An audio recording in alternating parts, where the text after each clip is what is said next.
Early 1930s Tokyo was a city in flux. Wooden storefronts and horse-drawn carts competed for space with newly laid train tracks and electric streetcars.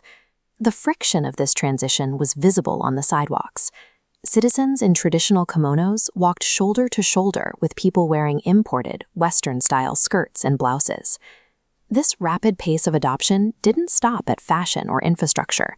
It bled directly into the country's booming yet fragile early film industry. To be taken seriously on the global stage, domestic directors looked across the Pacific. They actively copied the established visual habits of Hollywood. That meant adopting a highly kinetic approach, lenses aggressively sweeping across sets, tracking movements following actors down streets, and pushing in for tight, emotional close-ups. The Japanese film industry was making money, but it was borrowing its voice. It lacked a distinct native visual grammar of its own. In 1932, a 29-year-old director named Yasujiro Ozu released a silent picture titled I Was Born, But. On paper, the movie reads like a straightforward children's comedy. Two young brothers move to the Tokyo suburbs and spend their days trying to outsmart the local neighborhood bullies. Yet this simple suburban comedy somehow managed to discard the established rules of Western filmmaking and forge a cinematic language that was unapologetically Japanese. Ozu discovered that he could deepen the story's impact by removing tools rather than adding them. He stripped away the noise of the moving lens to shift our perspective entirely. The film is a masterclass in the shomengeki genre. These were movies dedicated exclusively to the daily grind, the modest joys, and the quiet heartbreaks of the lower middle class.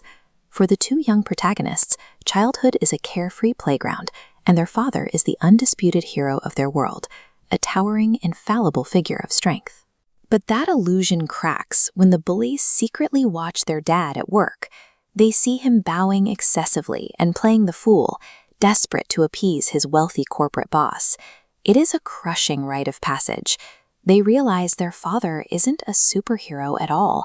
He is an ordinary man making humiliating compromises just to keep a roof over their heads. Through this specific childhood heartbreak, Ozu captures the friction of the era. The father's struggle mirrors the growing pains of a modernizing capitalist society in the 1930s. The brothers are forced into a sudden maturity. They are now looking up at the heavy machinery of the adult world from the bottom rungs of the ladder. To match this grounded emotional reality, Ozu needed a physical perspective that mirrored it. He threw out the sweeping Hollywood camera movements entirely. In their place, he developed a signature technique that would define his entire career, the tatami shot. The mechanics are simple but precise. The camera is positioned remarkably low to the ground, just 2 or 3 feet off the floor. This specific height isn't arbitrary. It replicates the natural eye level of a person sitting properly on a traditional woven straw mat.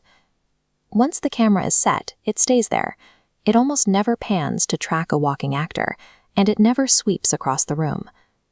This low, rigid vantage point locks the characters into the strict rectangular geometry of traditional Japanese architecture. Every wooden beam and sliding door becomes a permanent frame for the scene. By aligning the camera with the floor, Ozu fused the literal architecture of Japanese domestic life with his character's grounded emotional viewpoint. Western cinema conditioned audiences to chase a moving lens through a dynamic space. Ozu did the opposite. He respectfully invited the viewer to take off their shoes and sit down in the room with the family. This deliberate stillness carries a philosophical weight. It demands that we pay close attention to the spaces between people and the quiet moments between lines of dialogue.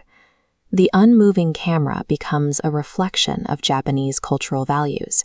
It enforces patience, encourages strict observation, and emphasizes harmony over individual spectacle.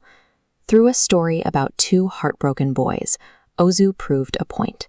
You do not need aggressive camera sweeps or flashy editing to create profound emotional resonance. By anchoring a universal human truth and uniquely Japanese visual poetry, Ozu established a technical template that would influence directors in the region for the next several decades. Nearly a century later, the discipline of Ozu's approach remains a touchstone. The decision to observe the world quietly from the floor continues to shape the vocabulary of modern film history. This was brought to you by Stalls or Circle. Thank you for listening.